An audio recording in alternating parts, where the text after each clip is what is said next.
you should read Influence. This is a lovely book about, people suggest it always to marketers or people who want to have an understanding of the kind of marketing pulls, advertising pulls, the kind of baseline subconscious, this is how the book phrases it, click-word responses, kind of like an automatic response to why people buy things, why people do things that you would otherwise not understand why they're doing what they're doing.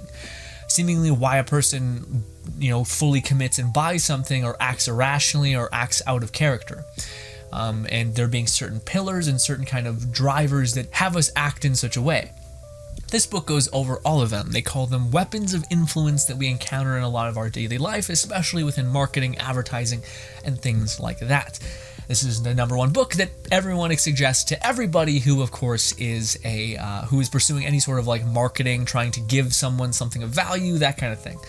But the funny thing is this book is actually built off of the back of this idea of trying to give people the ability to resist these autonomic responses to various stimuli, maybe you'd call it, or just kind of click-word responses. And a lot of the reasons why we have these proclivities is usually because of our adaptation, or, and this is kind of the best way that I could phrase it, the one that made the most sense to me, is we have so much sensory data coming in all the time.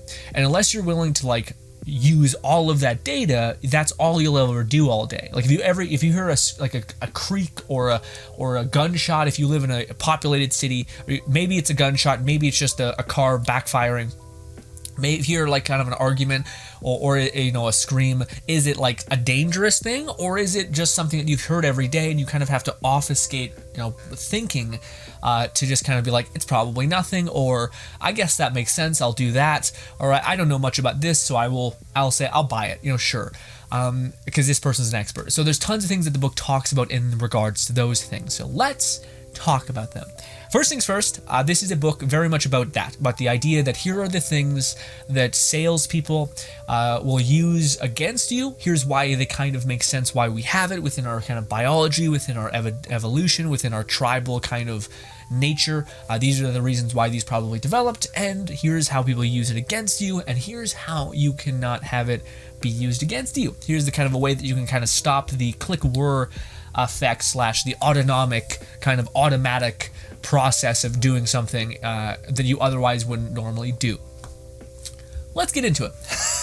So much. So many things. So one of the things that the book talks about ad nauseum is kind of keywords. One of them is a compliance. So it's called a compliance response. So somebody says something to you and that has a biological effect within your brain of and then you're kind of just doing something automatically. So one of the experiments that they did is they got a bunch of people who were in an office setting with a copying machine. Just wanted to see how quickly could you get a person to comply about getting ahead in a line. And one of the things that they did is they asked the person of, excuse me, I have to make 5 pages. May I use the copy machine? I'm in a rush. Had 94% of compliance. Most people let you go ahead. They changed it to, excuse me, I have 5 copies, may I use the copying machine? Only 60% of people let you go forward, okay? A little bit different there. But then lastly, they wanted to see if it was the in a rush that made people do something for you. But instead, they said, excuse me, I have 5 pages, may I use the copying machine because I have to make some copies, which is insane because, of course, you need to make copies. That's what everyone needs to do. But it rose to about 93%.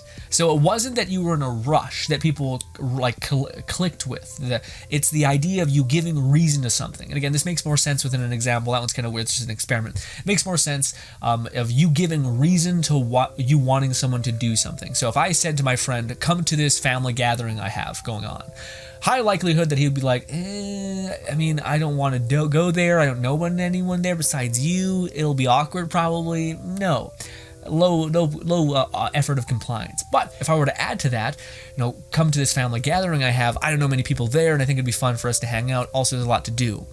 That gives more reason for the person to consider and therefore to accept. So the word because is pretty valuable. Even in a lot of the subconscious ways of, it doesn't necessarily need to even be that. So you just saying, because I need to make copies, despite that is clearly what everyone's in the line doing, your brain recognizes because being the reason that is coming after because is a good reason or a reason, despite the reason is the obvious reason for everyone being in the thing, but it makes people think, oh, okay, whenever I hear because this, people think, oh, okay, that's a reason.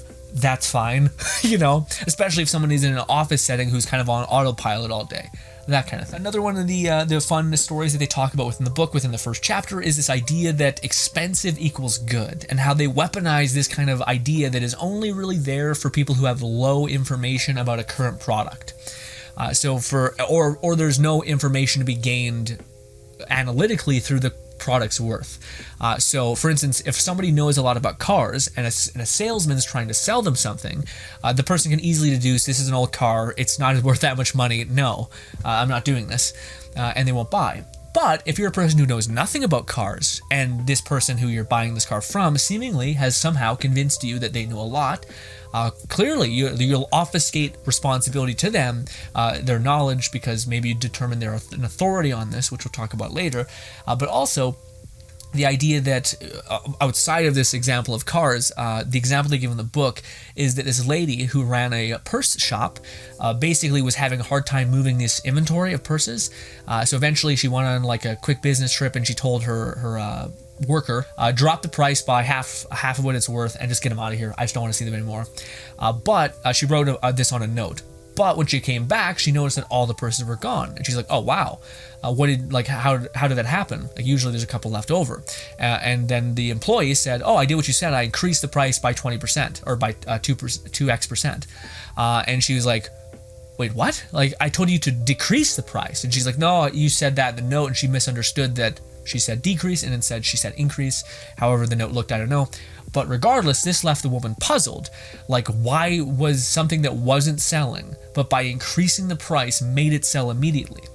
And she phoned her friend, the psychologist, this person who wrote the book. Basically, the guy explained that people with limited information will go by the things that they were taught growing up. So the idea that things that are expensive are worth a greater quality is something that can work as a kind of an automatic response, especially when you have no information otherwise.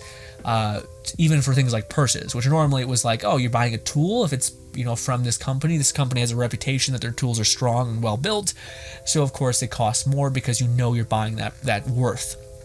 And it also costs more to produce that, so that's the case. But that like mental note that you've been conditioned over the years to understand can be weaponized when you're an adult in an environment like purses, which have no grounding like that. So you just kind of go by that. And it's funny because they weaponize this even more against people by increasing the price of something. People see it come into the store, they see that it's expensive, and they think, oh, I can't, get it. But then the next week, if that item still hasn't sold, they'll drop the price back to whatever its baseline was, one where they would still make a profit. But they can see that like the price was here, and now there is a quote unquote sale, which is kind of how this is mutated over the years, of like a sale price where they're like, oh my God, the sale's making it super cheap. But in reality, it's like, no, they hiked up the price so that when it came down, this is the normal price, so they're still making a profit, but also it makes you want to buy because it's such a quote-unquote good deal, or at least that's how you perceive it to be.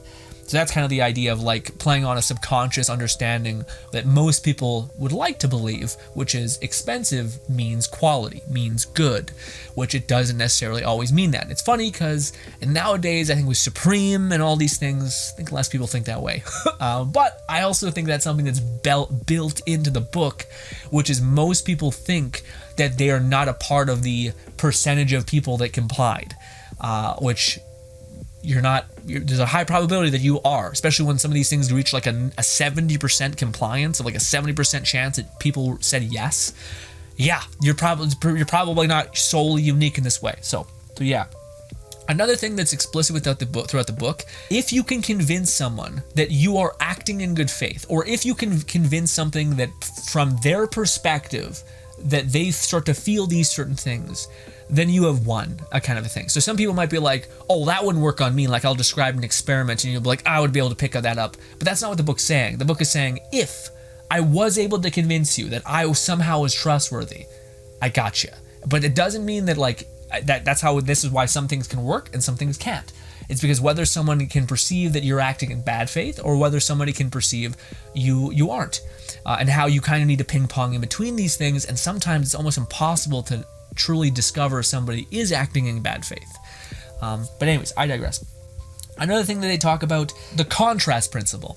And this principle is really interesting. There's an experiment that they used to do where they basically took, you can even do it, you take two buckets, one with hot water, one with cold. You'll put both of your hands in both buckets. You'll have another bucket in the middle with neutral water, just normal temperature.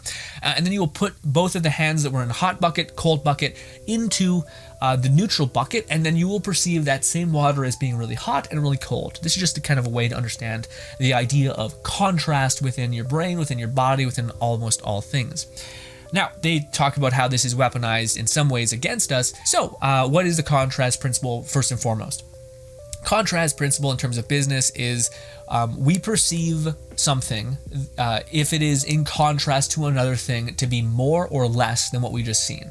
Okay, so it's kind of crazy to say, but basically, if you've seen something really expensive and then you've seen something really cheap, you would perceive that thing that is cheap as cheaper than you ordinarily would. If you see something very cheap and then you see something very expensive, you would perceive that expensiveness to be greater than you would normally.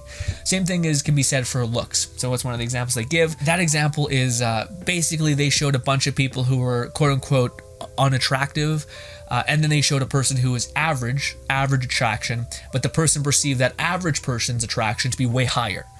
So normally they'd be like, oh, that one, and this is kind of, I'm sorry for saying this, but like a person would be considered a 5 of attraction out of 10. So they showed a bunch of 2s and 1s, and they would say, where normally you would put that as a 5, they put them at like a 7 or an 8. And it's kind of a meme within a thing of like, the bunch of people are surrounding themselves with unattractive people to make themselves look better. It's called the contrast principle in psychology. Anyways, but yeah, they do this in business with like high prices. So if they show you a really high price, like a person shows you a suit that's worth $1,000, but then they show you an equally nice suit, but it's worth $400, to you will perceive that $400 as being way better than if you were to see something that is like $500 to $300, you know, because it's kind of close. The further you can see something that's excessively expensive, then all the way down, you're like, oh, that's a deal, or that's better. Also, one more thing to consider, it's the volume of what the environment is showing you. So if you've seen a bunch of $1,000 suits that were really expensive, and then someone showed you a $500 one that was still nice, you'll perceive that shoe as being way more valuable, way better for you because of its environment being around such expense. Cool. Yeah. Same thing we said for that. So that's why most businesses try to show you something that is extremely expensive. You see any of those like telemarketer kind of ads within like the newspapers, etc. that we used to see back in the day. Same thing with pop-up ads. You'll see something like super expensive and something like really cheap towards the other side. And especially if you see that it's like it used to be really expensive and now it's less, then that's like, oh my god, what a deal. And then you feel the urge to move. It's kind of also playing off scarcity.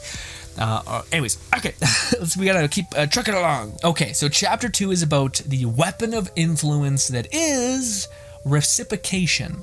The old give and take basically, this is a whole psychological kind of principle of they did a test. We'll just tell you the test first. So in this test, they have a subject in a room, and then a researcher comes into the room and says, okay, we're going to begin the test, but before we do, would you mind if I go and get a drink?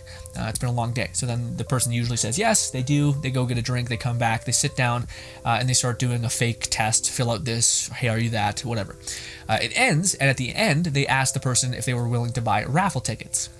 And lo and behold, like it says, there's basically a really low probability that the person says, I'm not sure if they give a percentage, but they basically say that very few people agreed to buy raffle tickets from this researcher. Now, they changed one thing about the experiment.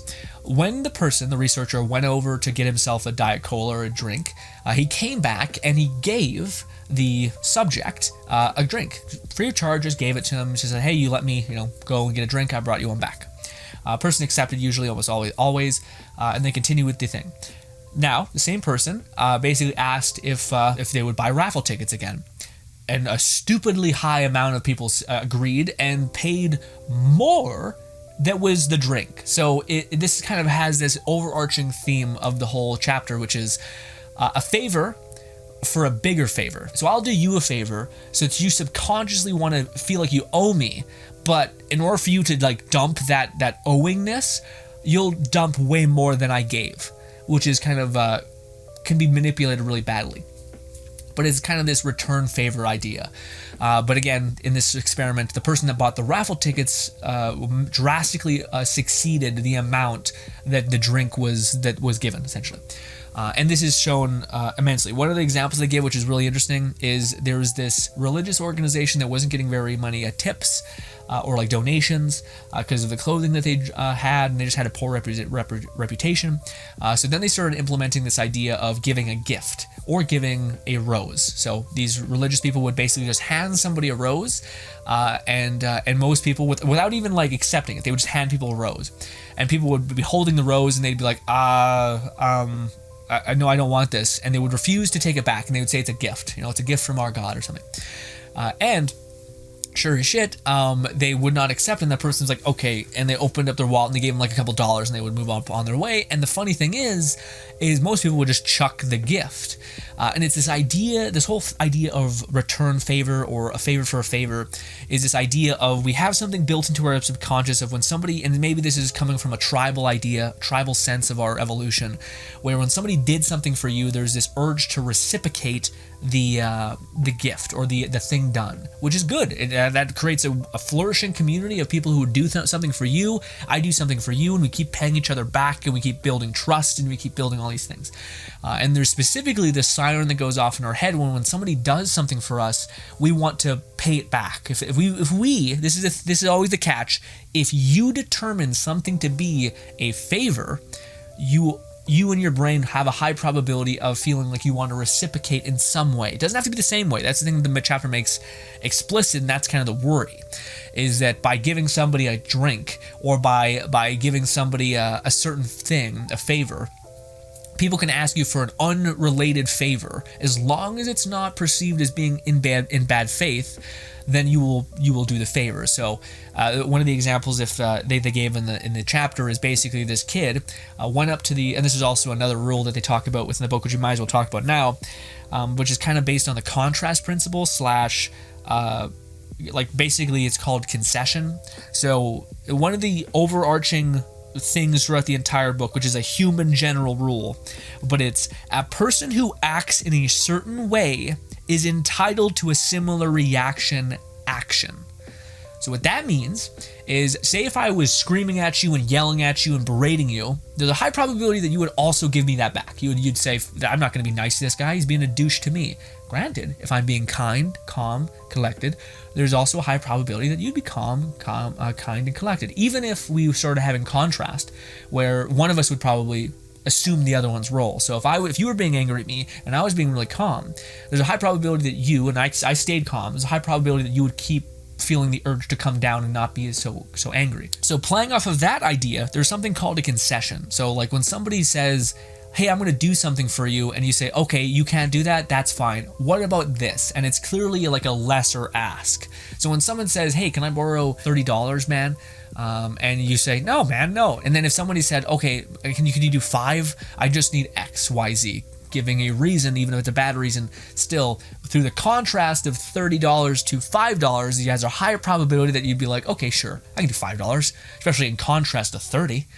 Despite it's still your money you're giving away. For what? But also, because this is a concession and we want to mimic what we are being given, if somebody is working with us, quote unquote, working with us, we have the response to also work with them.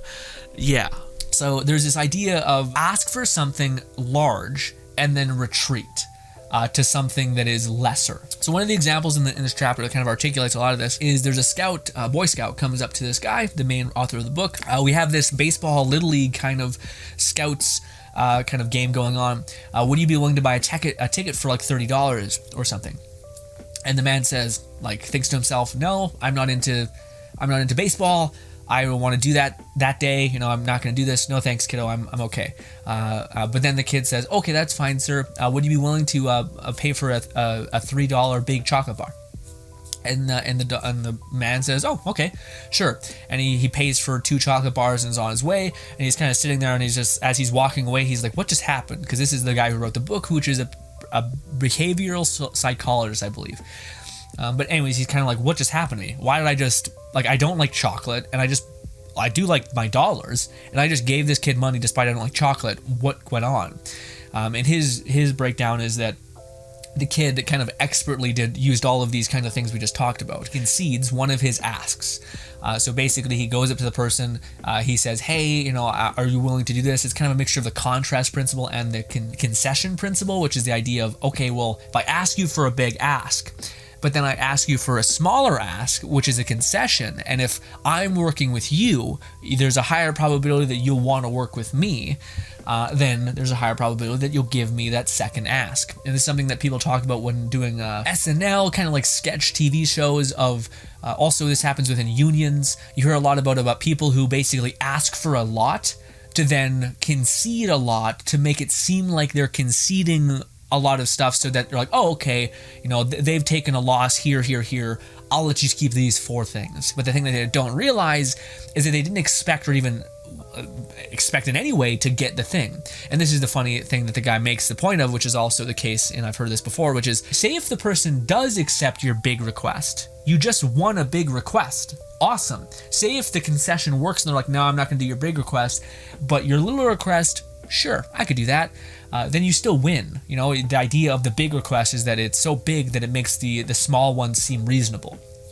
And the only thing that's counter to this is if the person perceives your ask to be in bad faith. So the principle of favor for a favor, or the concession thing, doesn't work if the person believes that you are acting in bad faith. So if you did a favor for someone, like bought you a drink, you're not going to be like again, one of the best examples is if somebody went out to a bar, bought a drink for a lady, and then said like, now you have to have sex with me.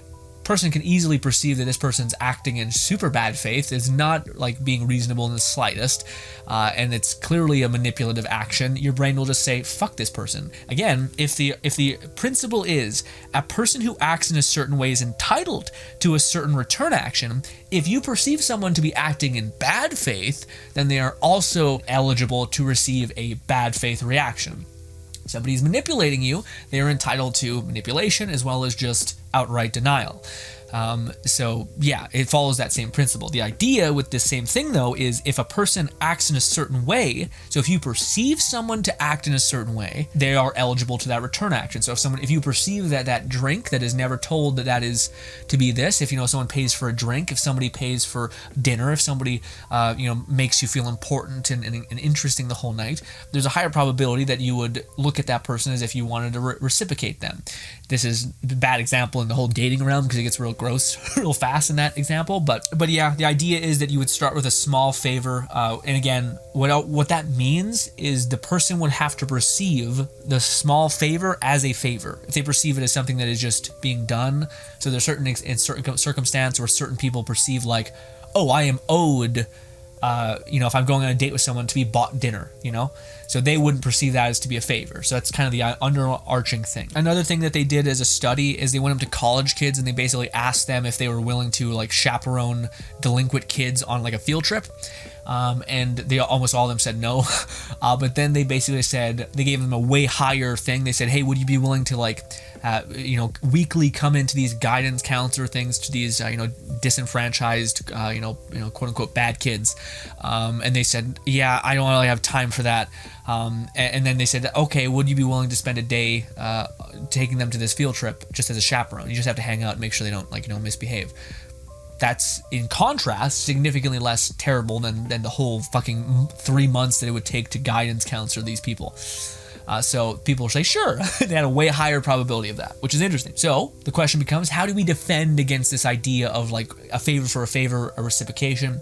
Because there's this idea in the book or this story where a man was so like clearly manipulated by salesmen or whatever, that a little girl came up to him trying to offer him a flower, that in a school scenario, maybe a grandparent of one of the kids, he refused to take this flower, and he even like kind of barked at the little girl of like, you're not going to con me kind of idea. So there's clearly things that exist within our world where the idea of a favor for a favor or reciprocation or a concession is actually genuine. Because these aren't things that are innately evil. These are just things that we have built into our mind, and that certain salespeople and or certain manipulative people will basically use against us. So in the book, the idea is that you could basically recognize when somebody is acting in bad faith. So they give this example of this fire inspector coming to your house, offering you a free fire extinguisher after they've called and asked if this was okay ahead of time to check out your house, see if there's any fire flaws. They'll talk about all the fire flaws. They would say, I suggest you get an alarm, and then they leave. All of that wasn't entirely bad. Now, if at the very end, when the person says you should get an alarm, they pull out like a portfolio of the company they work for and say, hey, you should buy these high-end fire alarms, then that's acting in bad faith. This is not a fire inspector. This is a fire salesman who is doing two jobs, essentially, and gets a commission off of these overpriced fire alarms. So that's acting in bad faith. So then the book makes the argument of, okay, when you recognize that there's clearly something to be gained, the act of reciprocation would basically have you paying too much for the return favor. You can deduce that this is being done in bad faith. And then you can manipulate the manipulator and take all of the free samples and all of the things and bleed the person dry. Because in order for people to be punished in this way that use these tactics, you try to find any way to kind of gouge out their offers as much as possible without feeding that beast. There are many examples and things in our daily life where reciprocation is actually a good human thing.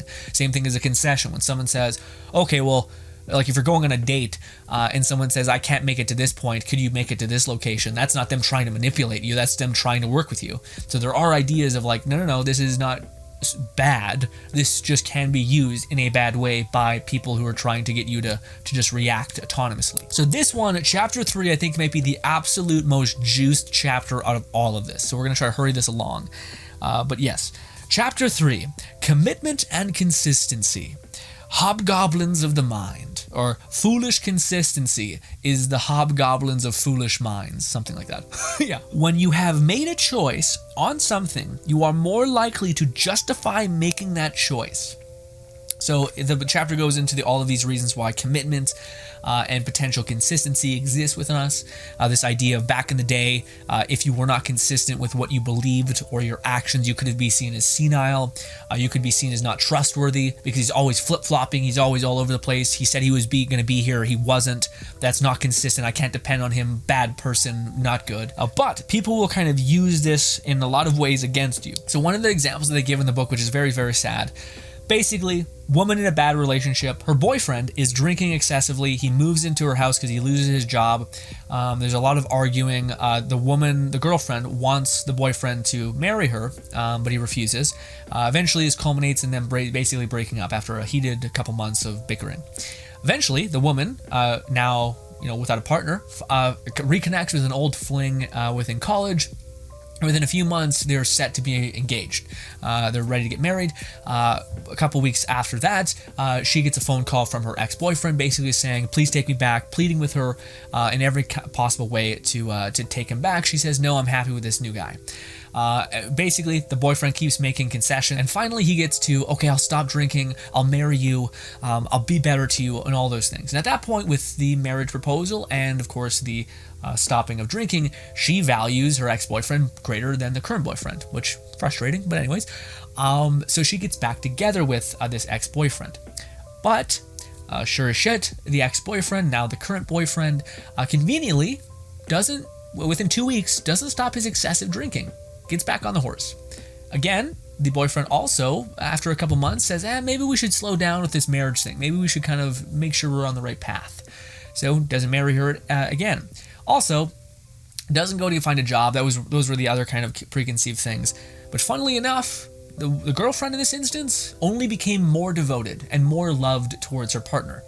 The reason why is because to her, she made a choice. She made a choice, and instead of recognizing that she might have made the wrong choice, it is easier for her to believe that she made the right choice. Not only that, but when we make a choice, think of an initial reason of why we make a choice to even be justified. So you have a pillar of like, I made this choice because this person said this. So this is the pillar of reason.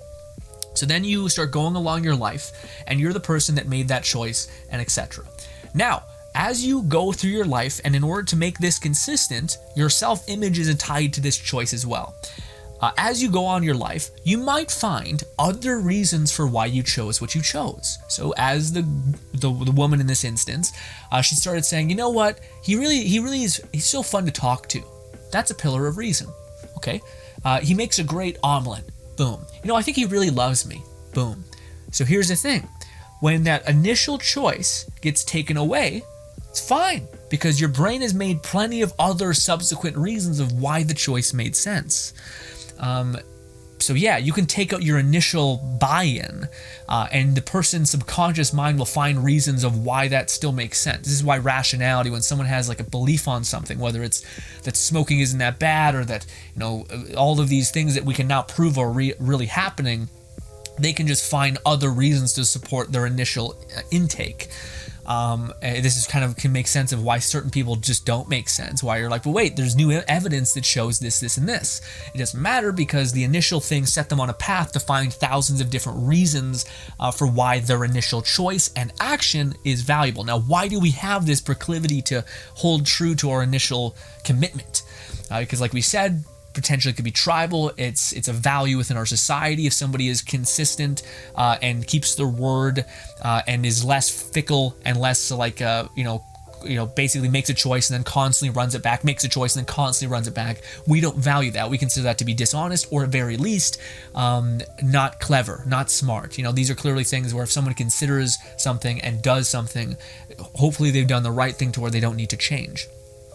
That's kind of flawed in itself, but it kind of does make some sense, at least for like, if I call upon you, I hope you're going to show up. So this kind of begs the question, how do people make us make a choice? And how, by us making those choices, do in a way we subconsciously start to kind of hold up those choices to be a choice we want to be consistent with? So one of the things that they talk about ad nauseum is this in this chapter is basically in World War II, there were a bunch of these prisoner camps. And in these prisoner camps, they had an insane turnover rate for American soldiers like working with or cooperating with communist enemies, communists. Back in World War II or something, so they got a bunch of Americans stuck in a prison cell, and they had a ridiculously high approval rate for working with the Americans to give them data. And these were people who they otherwise shouldn't do that. So then there begs the question, how did the people do this? How did they make the Americans give them like their number of where their bases were? How did they show them all these things? How do they work with them? How do they do all this stuff? So one of the things that they talk about is a small concession. So all people are looking for, this is really important because this is a chapter that's seems like it's rife with manipulation within human being manipulation. So what they do is they need to get you to make one concession. So what the communist China prison camp was doing was they basically said, hey, what do you call it? Can we at least agree that America's not perfect to the prisoners? And most Americans said, okay, yeah, no, America's not perfect, sure. So then the Chinese people said, okay, perfect. Can you write down to us all the ways it's not perfect, because we want to, we don't want that to happen to our country. We want to learn from you guys. We want to make a better place. So they said, okay. So then they started writing down all these ways that, America wasn't perfect. So then the same prison people started putting that over the speakers, and they'd also get, they'd pass around the written word from all of the prisoners essentially, and then of course that lets everyone else see that lets everyone else hear the various ways America is flawed, and also there's something that the book kind of intrinsically talks about is how the concession and like the committing to a choice slowly kind of hits you with your self-image. So to you, when you say something aloud, like if you had a thought, everyone has 1,000 thoughts going through their head, sometimes morbid, sometimes intrusive, sometimes just outright wrong, but you don't say them, and you don't really take them onto your self-identity just with them going through your head. But if you write it down, if you say it publicly, if you say it to a person, if you even just speak it into the world, it starts to become slightly more real. And if you have to even defend it or justify it, it slowly starts becoming something that you would do. So again, at every possible reason or way, when the American prisoners would start to be like, well, hey, we're not doing anything. We're just broadcasting what you said. Do you not believe this? And you think, well, I did write it, and I wasn't forced to write it, so I guess I do believe it. So I guess, yeah. So it slowly starts to diminish your thing by just getting you to say one tiny thing. And of course, with one slight favor, especially when you perceive it as not being acting in bad faith, because they're not forcing you to do anything. And this is the thing that they talk about with fraternities, where basically, if you want to get someone to truly believe something, you can't make it too easy to achieve. So you can't make it so that, like, if I say, they talk about this in regards to children, but if I tell my child, if you tell a lie, I'm going to cut your tongue out. What that will have is probably your child will never tell a lie when you're around. But as soon as he grows up and he goes to college, you're no longer there to enforce it. So there's a high probability that he'll eventually tell a lie. As long as there's distance between you and him, and he can make sure you don't know, he'll start to tell lies. It's not a belief that he himself believes. It's a law that you have convinced him is worth not breaking. At least when you're around. Same thing with having too much of a reward. So if you give a great incentive to something, people can say, well, of course I was doing that stuff. I was getting paid a lot to do it. Of course I was doing that stuff. People loved me for it. People were praising me for doing it. All of these reasons. So the idea is that if you want to make someone believe something truly, like make it so that they are committed to, like, that their self-image shifts, is you need to make it so that there's not too much of a reward and there's not too much of a negative. But it's different for everybody. Some people can handle a little bit of a de-incentivification of, like, you shouldn't swear because it'll make me sad, or you shouldn't tell a lie because it could hurt people, that kind of thing. That could be enough for certain kids to say, okay, I guess that makes sense. I don't want to hurt people. I won't tell a lie. We're good. But if I said, if you tell a lie, I'm going to hurt you, then the kid will be like, okay, I don't want to get hurt. I'm not going to tell a lie. So to them, it's not their own belief. It's they're more afraid of the consequence of it, or they're doing it because of a reward. So if you want to change someone's self-identity or belief structure, they call it playing for keeps. You need to give them an option of an out. So you can't make the reward too sweet, and you can't make the punishment too cruel. And this is what, like, fraternities kind of talk about. But the funny thing is, basically, the harder something is to attain, and the more pain we have to endure in order to attain it, the more we value it. So this is kind of, in essence, a lot of fraternities, sorry, I'm not saying that right, where they have Hell Week, where at any possible point you can opt out. You can say, I'm not doing this, I'm done. So you always have an out. So every choice you make, all the suffering you take, all the maybe hope for reward that you eventually will have, is all within your own choosing.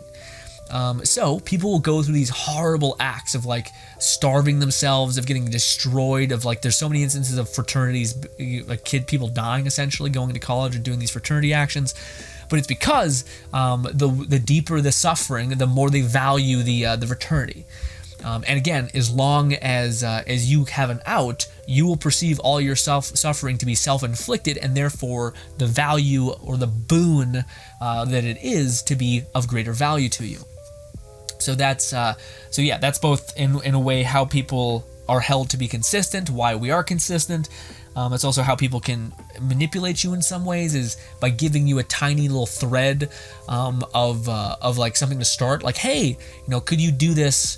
Could you do this thing for me? And again, it's just them basically trying to nudge your self-image.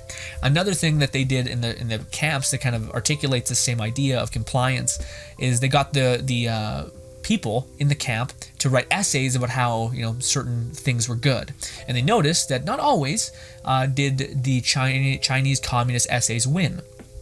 So the Americans would feel like, oh, I can participate in this. So they started writing about how good America was. But they noticed that oftentimes if there was one of the American essays that won this kind of game, it was, things that had some positive Chinese things in it, or positive communist China activity in there. So, of course, they slowly, without even thinking about it, started to nudge themselves about putting some pro-Chinese communist stuff in there. They were willing to comply more. Also, the reward for the essays was never something grand. They had the ability to make it more, but it was always like a bag of rice or fruit or maybe some coffee. Or something, but it wasn't like such a good reward to where the people would basically be able to obfuscate responsibility. So that's kind of the other cornerstone of this idea of, if you're able to basically not take responsibility for your actions, then your belief structure will not change. Your self-identity can just be like, oh, well, they made me do it. But if there's not enough of incentive or decentive into either doing it through force or doing it through reward, then you've done it yourself. You have to take responsibility for the fact that you've done it. But of course, it's just slight nudges. And frankly, the slighter the nudge, the less you'll be able to feel it, and the more over time you'll shift. Now, there's still a little bit of open air about one thing. How did they get you to do this? I don't really do the best job of explaining that, so let's get to it. Essentially, one of the things that they talked about is things do not need to be connected for you to do them exactly. So they can kind of be slightly connected, but not exactly. So one of the examples that they gave was a person would basically go up to a cul-de-sac, a bunch of houses, and they would constantly go up to people and say, we're doing a survey, it would just take literally 2 minutes. Would you say that you believe in city beautification and like public driver safety? Stuff like, like drunk driving, stuff like that. And most people would be like, yeah, no, I entirely agree with that. Yeah, that's absolutely something we should look at and, pursue as a town. So everyone said, thank you so much for your time. And they would go to the next cul-de-sac and they would do that. And basically, then they would come back and say, okay, well, hey, would you, and they didn't even have to be connected. I think in the example they give is they literally just came up and said, do you agree with this idea of city beautification should be something that we pursue? And they say, yes, we agree with that. And then a person comes back a following week and says, hey, would you be willing to hold this tiny sign that basically says, safe driving is important or something like that, or drive safe in your yard? Just a tiny little sign, poke into the ground, you're good. People said, okay, yes. But to me, man, this is really interesting because they're not tangentially connected, you see. They weren't like, do you care about drunk driving? Here's a sign that's about drunk driving, because that would be a little bit on the nose. They would be like, someone's gamifying me. But instead they said, do you consider yourself a public servant, or do you consider yourself to value public scenarios, like beautification of a city? You say yes. So you start to slowly perceive yourself as, I opt into the like crowd of saying, yeah, we think we should make our city look nicer and roads better, that kind of thing. Now that passively you consider yourself to be a public citizen kind of thing, would you be willing to hold this thing that basically says, drive safe? And they did. But the thing that is even crazier is after that happened for a couple weeks, after every day they came home and they seen that, like, hey, drive safe, they seen that in their yard. The previous step that they were nudged in was hey, do you consider yourself to be a kind of like a public servant that cares about these issues? You opted in and said yes to the survey. And then I said, hey, would you mind, proving that to some extent? You say yes. You put this thing in your yard. And then a month later, now that the reason why it has to have a time period beforehand is because a person has to keep seeing that that's something that they've opted into, a choice that they've made, even if a small one, to where slowly in the back of their head, they'll create new pillars, you see? So like the initial pillar or maybe even was incentivized through a nudge of like a survey that makes you start to perceive yourself as caring about this stuff. And then they give you an ask, you agree to that ask, and then over the time, every time you have to see your action, you are then coming up with other reasons of why this makes sense, of why your action makes sense. Maybe you start to notice on the radio other civilian kind of town things, But then, this is the crazy thing, a month later, they got those same people that bought in with a tiny little like drive safe sign in their yard to be a huge, incredibly gross, all-encompassing big-ass like board on their yard that said drive safe or don't drink and drive, that kind of thing. So a big statement. So people who went from like, I guess I could, do this, I could opt into this. And by the way, they did previous tests within the same general areas where most people would not agree with, like, hey, put up this big sign that says don't drive and it makes your yard look gross. Most people wouldn't agree. But if you can convince yourself that you're a public citizen that's trying to like work, and make the city nicer, and I was able, I did put this little tiny stake in the ground that said, hey, drive safe. I perceive myself, my self-identity starts to change and say, I believe in all these things. So when someone asks for a big sign to be on your yard that says, hey, this, then it's in your same purview to say yes. So you kind of have let somebody slightly, but it's a good example of someone just nudging tiny things, but them all kind of building up. And the way your brain processes things is by basically an initial choice happens, and then over time, your brain starts adding reasons for why that choice happens. And there's one more tiny tidbit about this. what happens, which it was really interesting, is say if there's an incentive for you to do something. So in the example of the book, they basically said, hey, we're trying to decrease people's gas usage because of the climate and all of these things. And also foreign oil, all these things. So they're trying to decrease gas usage within winters with the heating. So they say, here are all these ways that you can basically cool down your houses. And then they tracked their gas bill and nobody did it. After going on a survey and a person talking at them saying, these are all the things you could do. These are the reasons why you'd want to lower your gas. No one did anything. But then they dangled a carrot in front of them saying, hey, we'll give you a newspaper article thing basically applauding your effort for cutting down gas. Everyone opted in and said, sure, I would love that. They were way more interested now. And then they started basically cutting down their gas drastically. But as time went on, they basically sent a piece of mail to them and said, hey, sorry, something fell through. We can't actually cover you in that story. Some weird things went on. Sorry. And then, funny thing is, since it went on for a lot of months, basically, when they took out the reward, the thing that was interesting is that all the other pillars that they've created of why they would cut down on gas still remained. So what actually ended up happening is the reward for changing, because it was taken away, they had to embody all of the changes that they were doing. Whether that's because they didn't want to acknowledge that they were taking that they were only doing this for publicity or whatever.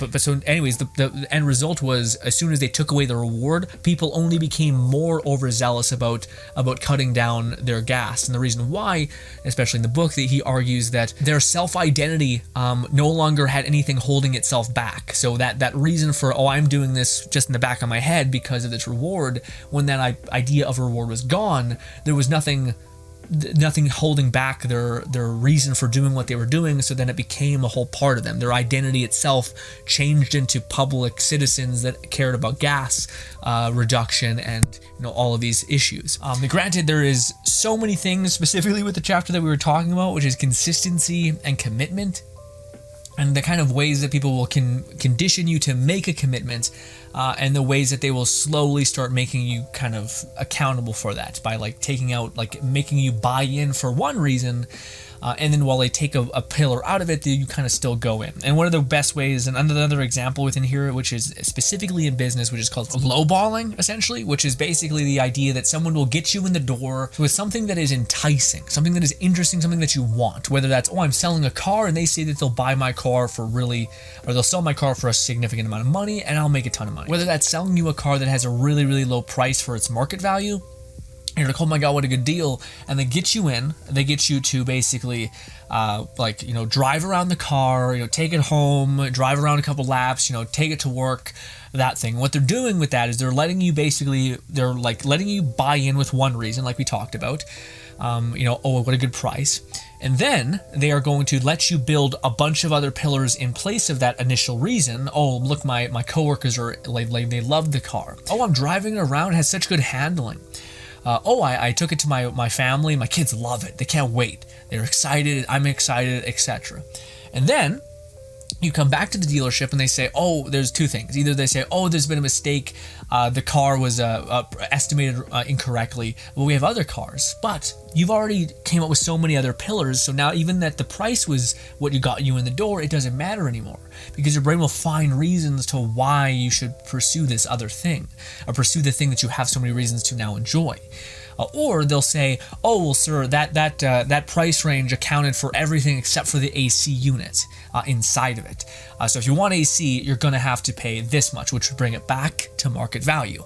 And this is how they get you in the door. They lowballing. So they basically get you in the door with something that you value, and then they take away that value. But because you're already kind of committed, you already kind of came up with many reasons why you want to do something, and you've already invested time into signing documents and signing papers and stuff like that, then you basically are more bought in than you would otherwise be. Does that make sense? So that's another way of how they can get you to make a commitment on something and then take out maybe the reason for that said commitment. But because you already did all this stuff, you came up with so many reasons for you acting in such a way, your body your mind is incentivized to be consistent within those things, and you act. Another example at the very end of the book, or the very end of the chapter, is a girl was approached by a kind of like a salesman, basically asked her, handsome guy asked her if he could help her win a contest which involves beautiful women like yourself. That's what he says. In order for me to win this competition, I need to get beautiful women to give me a kiss. And etc. So then the woman, she rationalizes in the story that she's telling about this instance that happened to her. Can say like, I'm not the prettiest girl, I'm a normal, average-looking person, but I thought, this is kind of nice, and I thought, well, fuck it, I'm in a rush, I'll do it anyway. So she gave them a peck on the cheek. And looking back on it, she's like, I don't know why I did that. And it's because, there's various things that are also in the story. Like, he makes a tiny concession of being like, well, actually, would you mind doing this? But anyways, the whole point of it is because she pecked him on the cheek, he immediately swings into wow, you're a great kisser. But what the competition is actually about is me selling magazines. And normally in the story, as she's recounting it, she's like, I should have sucker punched this guy in the chest. Like, I hate this. But she didn't. Instead, she bought magazines. And then looking back on it, she's like, what the hell was I doing? But she basically realizes that, because I gave him that kiss, in my head, in my subconscious, I didn't want to basically be wrong in my assessment of this person being quote unquote someone I would give a kiss to. So in that, instead of saying that like, I was wrong about this entire situation, this dude's a creep, everything, instead of detonating all that and taking all the responsibility for her actions on that, she instead says, okay. And she's consistent with that idea, I kissed a stranger. No, I kissed a guy who I was trying to help win this contest. So in that, to be consistent with that, she's like, okay, then it makes sense that I would be willing to help him, pay $5 subscription for this magazine service in order to continue to help him. After all, I kissed him. I wouldn't just kiss a stranger. That's not like me. I'd be stupid and foolish to do that, So she's a smart lady. She was saying in the story that she doesn't usually do anything like this. So yeah, it kind of has that way of playing with things. If I can make you make a commitment, and you have an innate ability, almost every human being has an innate ability to want to be consistent with the previous choices that they've made, they will commit even harder. And if you do it enough to where you condition their self-image to believe that this condition is now true, then they will just align more in such a way. Does that make sense? Another thing is the more public the commitment, the greater the effect. So that's one of the reasons why the prisoners in the communist China camps were basically gotten to write and make public statements of their belief, etc. That's another thing that they do in weight loss seminars, where they basically get the person to, as soon as they possibly can, write to as many family members and people that they find to be important in their life that they are going to lose this much weight by this point. That way, if they are wrong, if they haven't lost that weight, then that signifies to everyone else around them as kind of like, see, she wasn't consistent, she wasn't true, she didn't do what she said she'd do, and it's terrifying for us to consider usually. Yeah, unlike all of the other chapters, this has the most data in it. That this is the reason why we spent so much time here. Is because there's so many data points for consistency and our weird ability to need to be consistent within the choices we make. To not be a person that doesn't stand by the things that they say that they believe or that they are going to do or they're going to follow through with. And how people can use that against you. Okay, I forgot to tell you guys how to say no, how to break consistency and commitment, how to know when it's being used against you and in all the ways you've described.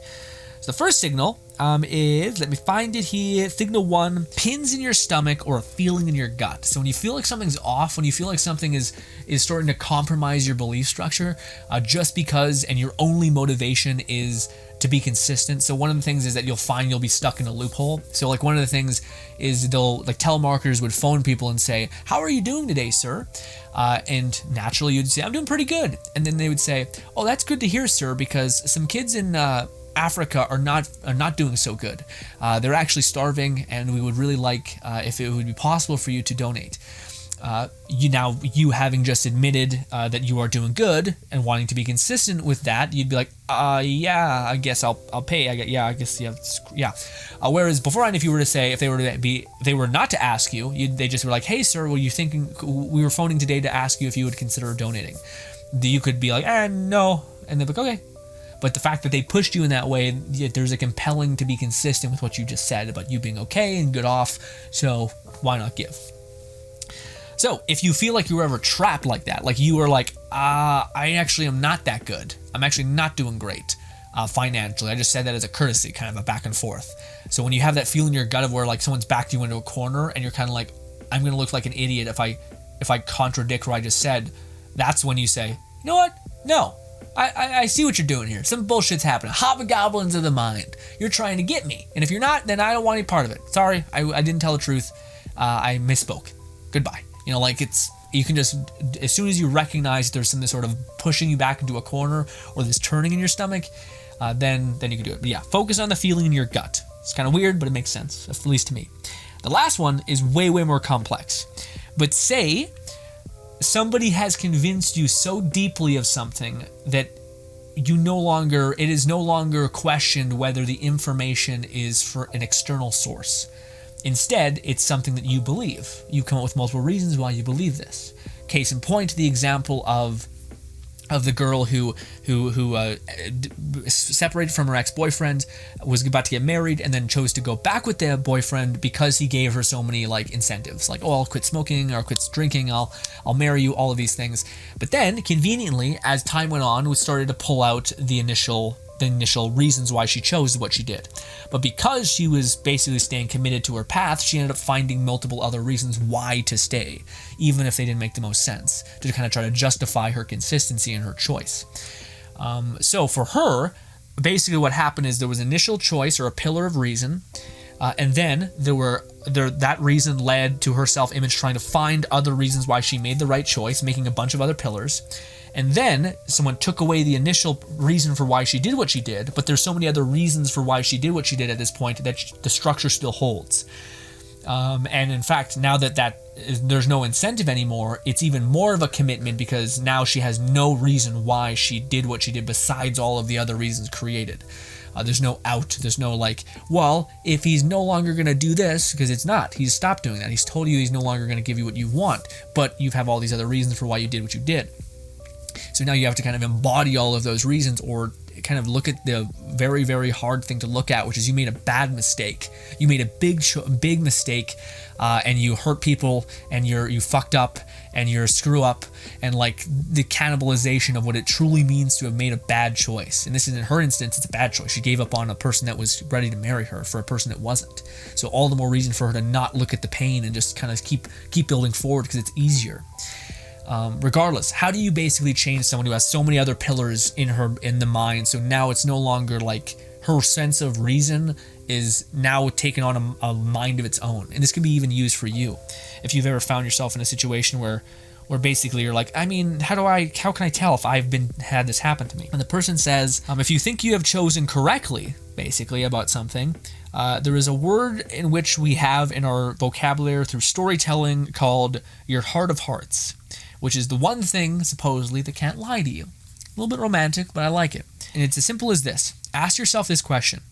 Knowing what I know now, if I could go back in time, would I make the same decision? Now wait, the first initial response you have, the first feeling you have, nothing else. Don't think about the reasons why you did something or the why it made sense. The feeling you have in your heart of hearts, what was it? Was it the feeling of yes, or is the feeling of gross, like the feeling of disgust, feeling of maybe a little bit of mistakes before reason and your brain's ability to try to survive and avoid the fact that you maybe made a mistake takes hold? That initial point, does it say anything? And of course, the person says it's part of this that makes it hard is the knowing what I know now. But the part that you should ask yourself is, would I make the same choice? So not knowing what you know now, but just, would I make the same choice? And it's, again, you got to be careful because I even feel it. I feel like the feeling rush forward where it's like, well, like it's not good to live with regrets and all these things. Like you'll find ways to like not look at it, but it's that initial feeling you have in your gut, in your heart, in yourself where you're like, no. And then you're kind of got to stop because then your brain will start being, well, no, I said no. Why did I say no? Why would I not look at the fact that I maybe made the wrong choice? Because it would mean this. It'd mean that for the girl at hand, I hurt a person that clearly loved me and was willing to marry me. I am now with a person that refuses to treat me well. I'm also with a person that I give far too much of myself and nothing in return back. And honestly, that I hurt somebody that genuinely loved me and was willing to be there for me. I gave that up for this guy. I don't deserve that person anymore for what I did, and that'd be painful. I did this to myself, and it's easier for me to not look at that than it is to admit that, and instead of just to be inconsistent. But if I don't ever look at that, then I'll always be in this situation where I'm with this person who I dislike, who is bad for me, who is all of these things, you know? So that is both horrifying and beautiful in a way, mostly horrifying. But yeah, there's another example in this chapter, by the way, one more I'll give you, where it talks about how, so they go to this, the person in the book goes to this a thing with his friend, this meditation guru, solve all your life's problems kind of seminar. And basically his friend is like an analytical expert about how to debate people and how to find logical reason, all these things. He basically dismantles this meditation class or seminar or whatever, class, where you have to spend more money, but the more money you spend, the more you start to unlock all these useful meditation techniques like levitating and flying through the air. And of course, everyone was told who came to that seminar that this meditation service could fix all of your problems. One person was having problems basically sleeping. One person was having problems improving on acting. One person was finding problems on efficiency of being able to study. And each one of them were sold the lie that this meditation practice was going to be able to help them with their problem. But they were sitting in the seminar. His friend stands up and basically dismantles the people who were making the seminar, and says, like, none of this makes sense. They all kind of agree that, like, even the seminar people kind of are like, yeah, I guess we don't have a lot of answers for that because he's a logical debate kind of person. So they kind of sat there, and as soon as the guy was finished debating them and like ruining them, wrecking them, they ended the questions and answers. And everybody, or a lot of people, rushed to this top of the stage and bought a course, and they kind of started laughing, like, holy shit, who would have thought these people, like, do they not understand what that guy was saying, that kind of thing. But later, and this is what the guy who wrote the book, who was there with him, who's seen this happen, thought, like, maybe they just didn't understand what the guy was saying, idiocy or something. But the reality was, and it's far more sad, it's not that the people didn't understand that they were getting conned. It's that the meaninglessness and hopelessness of not having an answer, what that would mean. And it's kind of a beautiful and terrifying thing that you need to understand, but all the logic and reason means nothing in the face of somebody losing hope or a future that's worth betting on. Like if you think, if I came up to you and I said, I have proof that where your mom was not your mom, your dad was not your dad, everything to shatter your kind of thing, you would just believe me, even if I had logical proof completely?